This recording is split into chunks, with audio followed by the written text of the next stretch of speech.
বড় সাহস, তুই আমার মায়ের চুল ধরে বের করে দিলি। মা, এই একটা শব্দের ভেতরে লুকিয়ে থাকে পৃথিবীর সবথেকে নিরাপদ আশ্রয়।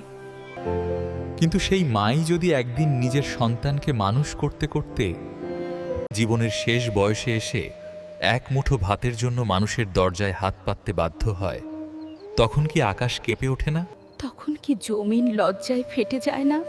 আজ আমি আপনাদের শোনাতে যাচ্ছি রহিমা খাতুনের গল্প। একজন মায়ের গল্প, একজন বিধবার গল্প, একজন সংগ্রামী নারীর গল্প। আর সেই মায়ের বুক ফাটা অপেক্ষার গল্প, যে অপেক্ষা শুধু একটাই নাম ধরে বেঁচেছিল, রাকিব। এই গল্পে আছে ত্যাগ, এই গল্পে আছে বিশ্বাসঘাতকতা, এই গল্পে আছে অপমান, অনাহার, নির্জন রাতের কান্না। আর আছে এমন এক মুহূর্ত যেখানে রাস্তার ধুলোয় লুটিয়ে পড়ে এক সফল ছেলে নিজের ভিখারিনী মায়ের পা জড়িয়ে কাঁদে। চলুন শুরু করা যাক। ভারতের এক ছোট নিরিবিলি ধুলোমাখা গ্রামের নাম কেউ মনে রাখেনি, কিন্তু সেই গ্রাম এক মায়ের কান্নার সাক্ষী হয়ে আছে আজও। সেই গ্রামেই থাকতেন রহিমা খাতুন, খুব সাধারণ এক নারী। কিন্তু তার বুক ভরা মমতা, তার চোখ ভরা স্বপ্ন আর তার কপালে লেখা সহ্য শক্তি তাকে অসাধারণ করে তুলেছিল। স্বামী, ছোট ছেলে আর ছোট সংসার, এটাই ছিল রহিমার পৃথিবী। তিনি গরিব ছিলেন কিন্তু ভাঙা ছিলেন না। সন্ধ্যা হলে তিনি উঠোনে বসে ছেলেকে কোলে নিতেন। তার ছোট ছেলে রাকিব মায়ের বুকে মুখ গুজে বলতো, মা, তুমি আমাকে কখনো ছেড়ে যাবে না। রহিমা হেসে বলতেন, মা কখনো ছেলেকে ছেড়ে যায় বাবা, দুনিয়া ছেড়ে গেল মায়ের দোয়া ছেলের মাথার উপরই থাকে। কিন্তু সুখের সংসারকে অনেক সময় নজর লেগে যায়। একদিন আচমকা অসুস্থ হয়ে রহিমার স্বামী চলে গেলেন না ফেরার দেশে। মাত্র কয়েকদিনের ব্যবধানে ঘরের আলো নিভে গেল, উঠোনের হাসি থেমে গেল, চুলার আগুন ঠান্ডা হয়ে গেল, আর রহিমার বুকের ভেতর যেন কেউ একসাথে হাজারটা ছুরি চালিয়ে দিল। স্বামীর জানাজা শেষ হওয়ার আগেই গ্রামের মানুষের ফিসফাস শুরু হয়ে গেল। এই বয়সে বিধবা হয়ে একা থাকবে কিভাবে? বিয়ে করে ফেলাই ভালো। একটা ছোট ছেলে নিয়ে কতদিন চলতে পারবে? মেয়ে মানুষ একা বাঁচতে পারে না। সেদিন সন্ধ্যায় সবাই চলে যাওয়ার পর রহিমা এক কোণে বসেছিলেন। রাকিব তার কোলে মাথা রেখে ঘুমিয়ে পড়েছিল।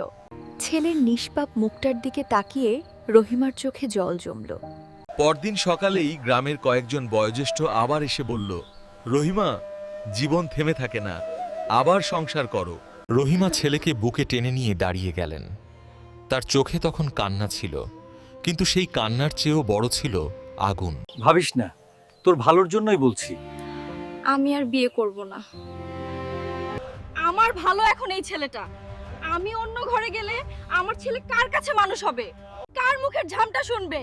আমি থাকতেও আমার ছেলে এতিম হবে? না, কখনো না। আমি ওর মা, আমি ওর বাবা। সেদিন গ্রামের মানুষ হয়তো শুধু একজন বিধবার জেদ দেখেছিল, কিন্তু আসলে সেদিন জন্ম নিয়েছিল এক যোদ্ধা। তারপর শুরু হলো বেঁচে থাকার লড়াই। যে হাতে একসময় মেহেদি রাঙত, সেই হাতে উঠল কোদাল। যে হাতে শাখা চুড়ি ঝনঝন করত, সেই হাতেই উঠল বাসন মাজা, কাপড় ধোয়া, মানুষের বাড়িতে কাজের বোঝা। দিনে দিন মজুরি, বিকেলে অন্যের ঘরে থালা বাসন, রাতে সেলাই। সকাল হওয়ার আগেই তার দিন শুরু হতো, আর রাত শেষ হওয়ার পরও তার কাজ ফুরতো না। অনেকদিন এমন গেছে রহিমা নিজে শুধু পানি খেয়ে থেকেছেন, কিন্তু রাকিবের জন্য এক মুঠো ভাত, একটু ডাল, কখনো ডিম জোগাড় করেছেন। নিজের শাড়িতে ছিল তালি, কিন্তু ছেলের স্কুল ড্রেস ছিল পরিষ্কার। নিজের জুতো ছিল না, কিন্তু ছেলের স্কুলের জুতো ছিঁড়লে যেভাবেই হোক নতুনটা এনে দিয়েছেন। একদিন স্কুলে যাওয়ার সময় রাকিব দেখল তার মা পুরনো শাড়ির ছেঁড়া অংশ সুই সুতো দিয়ে জোড়া লাগাচ্ছেন। মা, তুমি নতুন শাড়ি নাও না কেন? আমার কি হবে নতুন শাড়ি দিয়ে? তুই মানুষ হ, তোর বই থাক, তোর খাতা থাক, তুই পরিষ্কার জামা পরে স্কুলে যা। এই তো আমার ঈদ। রাতে যখন সবাই ঘুমিয়ে যেত, রহিমা কুপির আলোয় বসে সেলাই করতেন। চোখ ঝাপসা হয়ে আসত, আঙুলে সুই ফুটে রক্ত বেরোত, যতও তিনি থামতেন না। কখনো কখনো সেলাই করতে করতে তার মাথা দুলে উঠত ক্লান্তিতে। তারপরও তিনি নিজেকে বলতেন, না রহিমা, ঘুমালে চলবে না, এই ফ্রকটা কাল দিতে হবে, এই টাকায় রাকিবের খাতা কিনবি। একদিন মাঝরাতে রাকিব ঘুম ভেঙে দেখে তার মা আলো নিভিয়ে চুপচাপ বসে আছে। মা, তুমি কাঁদছো? না রে বাবা, চোখে ধোঁয়া ঢুকেছে। মা, তুমি কষ্ট পাও? মা কষ্ট পায় না রে, মা শুধু স্বপ্ন দেখে। কি স্বপ্ন? রহিমা ছেলের কপালে চুমু খেয়ে ফিসফিস করে বললেন, তুই একদিন বড় মানুষ হবি, তুই মাথা উঁচু করে চলবি, তখন আমার সব কষ্ট মুছে যাবে। সেই দিন থেকে রাকিবের জীবন আর রহিমার জীবন আলাদা রইল না। একজন খেটে গেল আর একজন স্বপ্ন দেখল, একজন না খেয়ে থাকল আর একজন বই নিয়ে এগোল, একজন নিজের যৌবন কবর দিল, আরেকজনের ভবিষ্যৎ তৈরি করল। আর সময় সময় নিঃশব্দে এগিয়ে চলল। বছর পেরিয়ে গেল। ছোট্ট রাকিব ধীরে ধীরে বড় হতে লাগলো। তার গলার স্বর বদলালো, তার পায়ের গতি বদলালো, তার চোখের ভেতর ছেলেমানুষি কমে এক ধরনের দায়িত্ববোধ জন্ম নিতে শুরু করলো। কিন্তু একটা জিনিস কখনো বদলালো না, মায়ের প্রতি তার ভালোবাসা। সে খুব ছোটবেলা থেকেই বুঝে গিয়েছিল তার মা অন্য সব মায়ের মতো নন। তার মা হাসেন, কিন্তু সেই হাসির নিচে লুকিয়ে থাকে ক্লান্তি। তার মা আমি খেয়ে নিয়েছি বলেন, কিন্তু হাঁড়িতে তার জন্য আলাদা করে কিছুই থাকে না। তার মা আমার কিছু হয়নি বলেন, কিন্তু রাতে শুয়ে শুয়ে কাশতে কাশতে ঘুম ভেঙে যায়। একদিন দুপুরে খেতে বসে রাকিব বলল, মা, মা, তুমি শুধু লবণ দিয়ে ভাত খাচ্ছ কেন? আমার তো লবণ ভাতই ভালো লাগে। তারপর নিজের মাছের টুকরোটা মায়ের প্লেটে রেখে বলল, আমারও লবণ ভাত ভালো লাগে। রহিমা সঙ্গে সঙ্গে কেঁদে ফেলেছিলেন, কিন্তু সেই কান্না লুকিয়ে তিনি বলেছিলেন, তুই মানুষ হবি বাবা, তোর মনটা ভালো আছে, আল্লাহ তোরে উঁচু করবে। রাকিব পড়াশোনায় ভালো ছিল। শিক্ষকেরা বলতেন, বনং এই ছেলেটা সুযোগ পেলে অনেক দূর যাবে। আর এসবের প্রতিটা টাকার পেছনে লুকিয়ে থাকত রহিমার শরীরের ঘাম, কপালের ভাঁজ, আঙুলের রক্ত। বর্ষার এক রাতে টিনের চাল ফুঁড়ে পানি পড়ছে। ঘরের এক কোণে হাঁড়ি পেতে রাখা হয়েছে। মাটির মেঝে কাদামাটির মতো স্যাঁতসেঁতে। রাকিব পড়ছে। রহিমা তালপাতার পাখা নিয়ে তার পাশে বসে বাতাস করছেন। মা, এত রাতে ঘুমাও না কেন? তুই জেগে আছিস, আমি ঘুমাবো কেমন করে? মা, আমি বড় হয়ে তোমাকে আর কষ্ট করতে দেব না। আমি কষ্ট পাই না বাবা, আমি শুধু দিনের হিসাব রাখি, কবে তুই দাঁড়াবি। মা, মা, হয়ে গেছে, আমার চাকরি হয়েছে, সরকারি চাকরি। খবরটা শোনার পর রহিমা প্রথমে চুপ হয়ে গিয়েছিলেন, যেন তিনি শুনেও বিশ্বাস করতে পারছিলেন না। সত্যি? হ্যাঁ মা, সত্যি। আল্লাহ, আজ আমারে মরলেও আফসোস থাকবে না, আমার ছেলে মানুষ হইছে। সেদিন পুরো গ্রামে যেন ঈদের আনন্দ নেমে এসেছিল। কেউ মিষ্টি এনে দিল, কেউ এসে রহিমার হাত ধরল। রহিমা শুধু মাথা নিচু করে কাঁদছিলেন, কারণ এই জয়ের মধ্যে তিনি দেখতে পাচ্ছিলেন তার ভাঙা নখ, ফেটে যাওয়া হাত। চাকরিতে যোগ দেওয়ার পর রাকিবের সংসারে একটু সচ্ছলতা এলো। ঘরে ভালো চাল আসতে লাগলো, রহিমার জন্য ওষুধ কেনা হলো, তার মাথার ব্যথার জন্য ডাক্তার দেখানো হলো। মা, এখন থেকে তুমি আর কাজ করবে না। বিশ্রাম নেব, তবে আগে তোর সংসার দেখে নিই। এই সংসার দেখে নিয়েই ছিল তার পরের স্বপ্ন, ছেলের বিয়ে। ঘরে এক বৌমা আসবে, সেই বৌমা তাকে মা বলে ডাকবে, হয়তো তার মাথায় তেল দেবে। অনেক খরচাখুজির পর পাশের গ্রামের সাবিহার সঙ্গে রাকিবের বিয়ে ঠিক হলো। মেয়েটি ছিল সত্যই সুন্দর, উজ্জ্বল মুখ, মায়াবী চোখ, নরম গলা। গ্রামের লোকজন বলা বলি করলো, রাকিবের তো কপাল খুলে গেছে। যেমন মা তেমনই সুন্দর বউ পেল। বিয়ের দিন রহিমার চোখে জল ছিল, কিন্তু সেটা দুঃখের ছিল না। তিনি সাবিহার হাত ধরে বলেছিলেন, মা, আজ থেকে তুই শুধু আমার ছেলের বউ না, তুই আমার মেয়ে। মা, আমি আপনাকে কখনো কষ্ট দেব না। এই কথাগুলো শুনে রহিমার বুকটা ভরে উঠেছিল। তিনি ভেবেছিলেন এতদিনের অন্ধকার বুঝি এবার সত্যই কাটল। বিয়ের পর প্রথম কয়েক মাস সাবিহা যেন স্বপ্নের মতোই ছিল। সে শাশুড়িকে মা বলে ডাকত। রাকিব অফিস থেকে ফিরলে দেখত তার মা আর স্ত্রী পাশাপাশি বসে কথা বলছে। রহিমাও ভাবতেন, আল্লাহ, এতদিন পরে বুঝি আমার ঘরেও শান্তি নেমেছে। কিন্তু মানুষকে শুধু মুখ দেখে চেনা যায় না। সবচেয়ে মিষ্টি হাসির আড়ালেও অনেক সময় বিষ লুকিয়ে থাকে। আর সেই বিষ কবে, কিভাবে, কোন মুহূর্তে ধীরে ধীরে ছড়িয়ে পড়ে তা অনেকেই বুঝতে পারে না, যতক্ষণ না সব শেষ হয়ে যায়। বিয়ের পরের প্রথম দিকটা এতটাই মধুর ছিল যে কেউ কল্পনাও করতে পারেনি।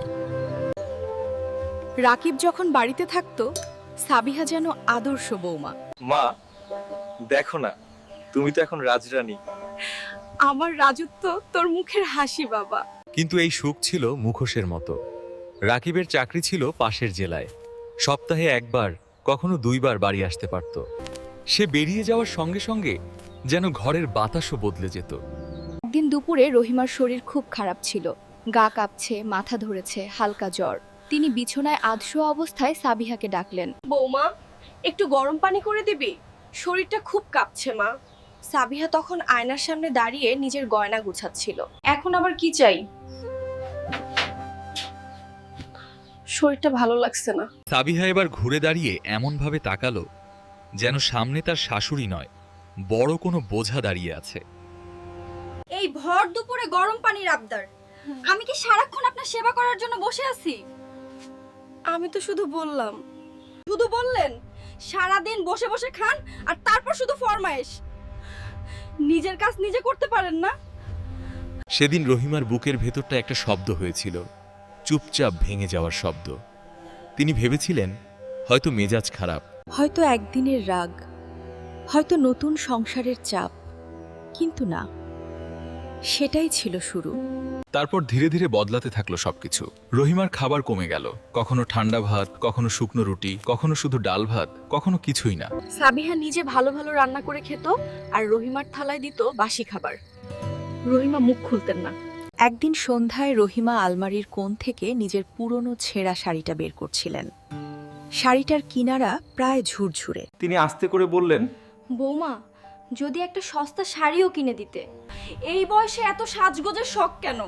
আমার স্বামীর টাকা কি শুধু আপনার জন্য? রহিমা মাথা নিচু করে রইলেন। পাশের বাড়ির এক বৃদ্ধা একদিন এসে ফিসফিস করে বলল, সব কথা রাকিবকে বলে দাও মা, ছেলে তোমারই। না না, কিছু বলবেন না। ও অনেক কষ্ট করে, ওর সংসারে অশান্তি লাগুক এটা আমি চাই না। কিন্তু তুমি কত সহ্য করবে? মা হলে সহ্য করা শিখতে হয়। এমন সময় রাকিবের জীবনে আরেকটা বড় সুযোগ এলো। তার পদোন্নতি হলো। অফিস থেকে জানানো হলো 2 বছরের জন্য বিদেশে যেতে হবে। ট্রেনিং, কাজ, বিশেষ প্রজেক্ট, সব মিলিয়ে বড় সুযোগ। রাকিব খুব খুশি। বিদেশে? হ্যাঁ মা, এই সুযোগ অনেক বড়। ফিরে এসে তোমাকে শহরে নিয়ে যাব। রহিমা ছেলের মুখের দিকে তাকিয়ে রইলেন। তিনি খুশি হওয়ার চেষ্টা করলেন, কিন্তু মনের এক কোণে অদ্ভুত একটা ভয় জমতে লাগলো। বিদেশে যাওয়ার আগের রাতে রাকিব মায়ের হাত ধরে বলল, মাত্র 2 বছর মা, তারপর তোমাকে আর একা থাকতে দেব না। শোনো, মায়ের দিকে খেয়াল রাখবে।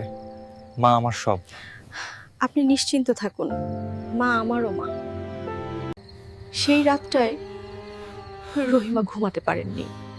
তিনি ছেলের ঘুমন্ত মুখের দিকে তাকিয়েছিলেন। ভোরে রাকিব যখন বেরিয়ে গেল, রহিমা দরজার চৌকাঠে দাঁড়িয়েছিলেন।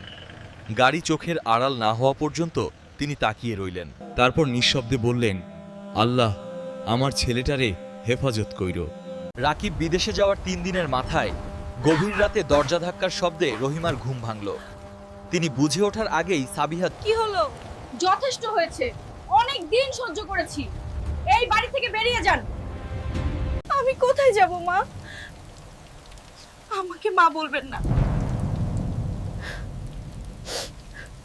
রাতটা থাকতে দাও, ভোর হলে না, এখনই বের হয়ে যান। এই বাড়ি এখন আমার, এখানে আপনার কোনো জায়গা নেই। আমি তো তোমাদের কোনো ক্ষতি করিনি মা। ক্ষতি করেছেন, আপনি থাকলে আমার স্বাধীনতা থাকে না, সারাক্ষণ আপনাকে দেখতে আমার বিরক্ত লাগে। বের হন। জীবন। সেই রাত ছিল অন্ধকার, বাইরে বৃষ্টি পড়ছিল, আর সেই বৃষ্টি ভেজা রাতেই রহিমা কাপা হাতে একটা পুরনো পুটলি তুললেন। তার ভেতরে ছিল শুধু 2-1টা ছেঁড়া কাপড় আর রাকিবের ছোটবেলার একটা পুরনো জামা। তিনি সেটাকে বুকের সাথে জড়িয়ে দরজার বাইরে দাঁড়ালেন। তার চোখ দিয়ে অঝরে জল পড়ছিল, কিন্তু তবুও তিনি চিৎকার করে কাউকে ডাকেননি, কারণ সেই মুহূর্তেও তার মনে ছিল একটাই কথা, আমার ছেলের সংসারে বদনাম লাগুক, এটা আমি চাই না। তারপর তিনি হাঁটতে লাগলেন, অন্ধকার গলি পেরিয়ে, বৃষ্টি ভেজা পথ পেরিয়ে, লোকচক্ষুর আড়ালে। একটা সময় গ্রামের বাজারের এক পরিত্যক্ত দোকানের সামনে এসে বসে পড়লেন। সেই রাতেই রহিমার ঠিকানা বদলে গেল। একজন মা থেকে তিনি হয়ে গেলেন আশ্রয়হীন, একজন সম্মানী নারী থেকে হয়ে গেলেন অবহেলার ছায়া। আর সামনে অপেক্ষা করছিল আরও ভয়ঙ্কর দিন। ভেজা কাপড় শরীরে লেগেছিল, ঠান্ডায় দাঁত কাঁপছিল, কিন্তু শীতের চেয়েও বেশি কাঁপছিল তার মন।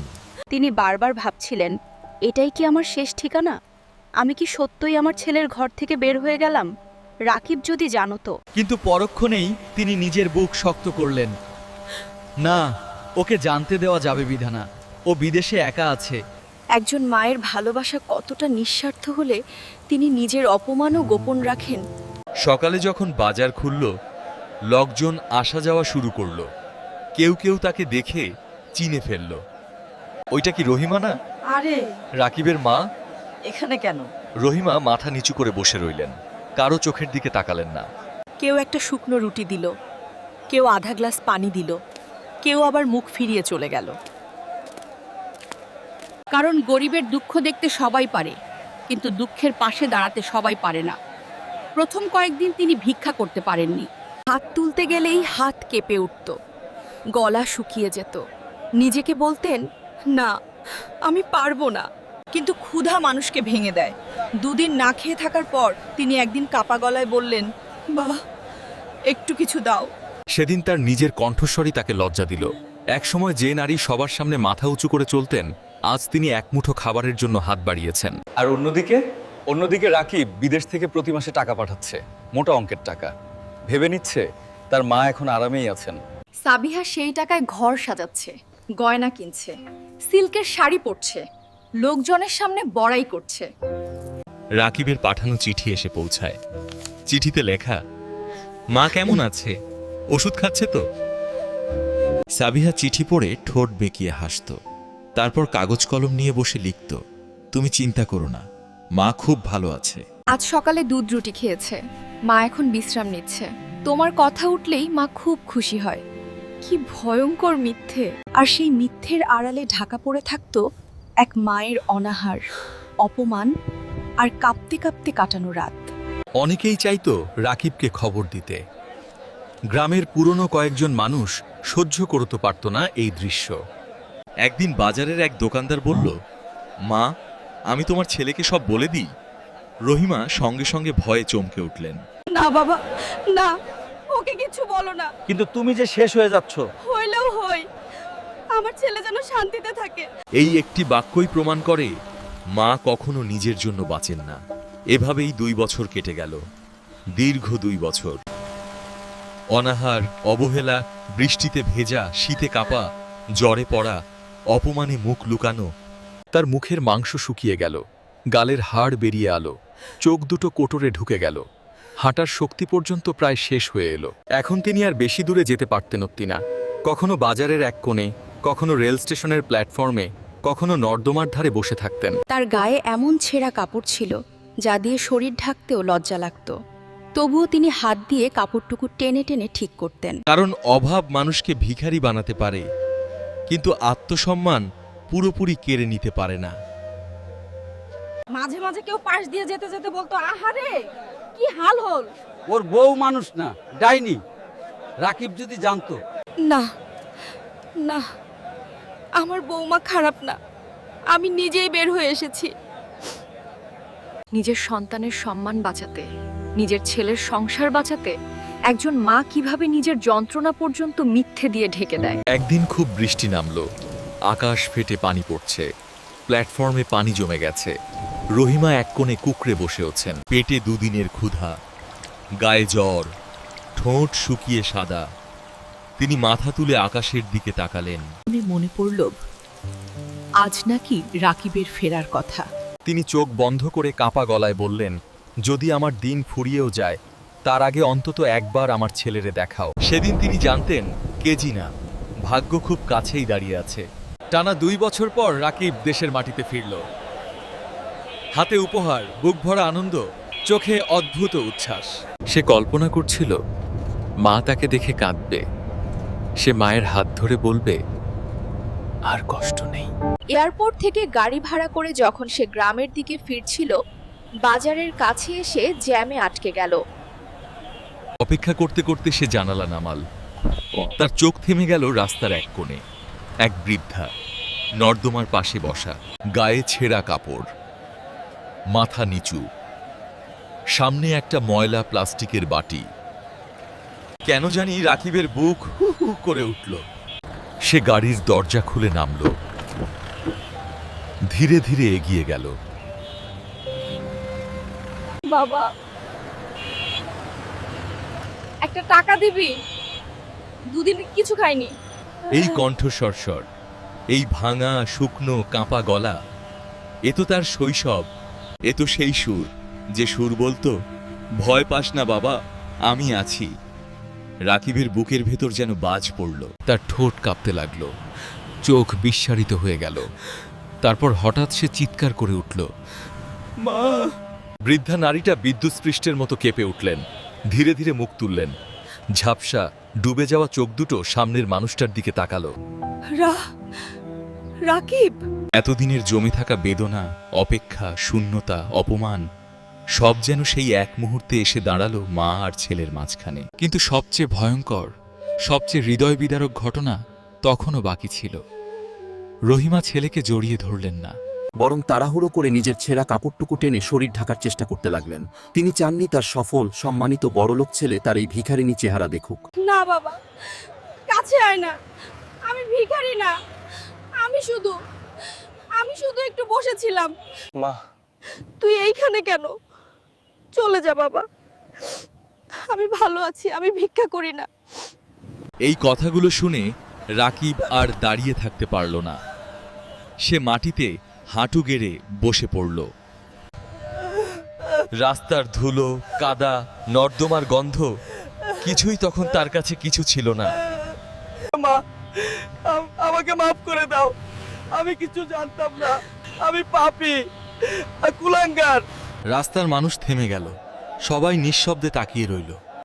কাঁদিস না বাবা, তুই কাঁদলে আমার বুক ফেটে যায়। রাকিব মাকে কোলে তুলে গাড়িতে বসালো। রহিমা লজ্জায় বললেন, বাবা, আমার ছেঁড়া কাপড় তোর গাড়ি নোংরা করে দেবে। রাকিব শুধু কাঁদছিল, তার চোখ লাল, বুক কাঁপছে, গলা বন্ধ। সে কিছু বলতে পারছিল না। গাড়ি সোজা বাড়ির সামনে এসে থামলো। এদিকে বাড়িতে তখন সাজ রব। সাবিহা নতুন শাড়ি পরে, গয়নায় সাজিয়ে, মুখে হাসি মেখে অপেক্ষা করছিল। ওগো, এসেছো? তোমার জন্য কত আয়োজন করেছি। মা তো ঘরে। কথা শেষ হওয়ার আগেই তার চোখ গাড়ির ভেতরে পড়ল। মুহূর্তেই তার মুখের রং সাদা হয়ে গেল। গাড়ি থেকে নেমে এলেন রহিমা। শোনো, সে ঘরের ভেতর থেকে সেই মিথ্যে চিঠিগুলো এনে সামনে ছুঁড়ে ফেললো। এই চিঠিগুলোতে তুমি লিখেছো মা ফল খাচ্ছে, দুধ খাচ্ছে, ভালো আছে। আর আমার মা মানুষের কাছে এক মুঠো ভাত চেয়েছে, নর্দমার পাশে বসে থেকেছে, ভিক্ষা করেছে। তার গলা ভেঙে যাচ্ছিল। যে মা আমাকে রক্ত জল করে মানুষ করেছে, যে মা নিজের জীবনে সবকিছু পুড়িয়ে আমার ভবিষ্যৎ গড়েছে, আমাকে মাফ করে দাও। মাফ? মায়ের কান্নার দাম জানো? অনাহারের দাম জানো? অপমানের দাম জানো? যে মা নিজের শাড়ি না কিনে আমাকে বই কিনে দিয়েছে, যে মা নিজে না খেয়ে আমাকে খাইয়েছে তাকে তুমি রাস্তায় নামিয়েছো। যে বাড়ি থেকে তুমি আমার মাকে বের করেছিলে আজ সেই বাড়িতে তোমার কোনো জায়গা নেই। বের হয়ে যাও।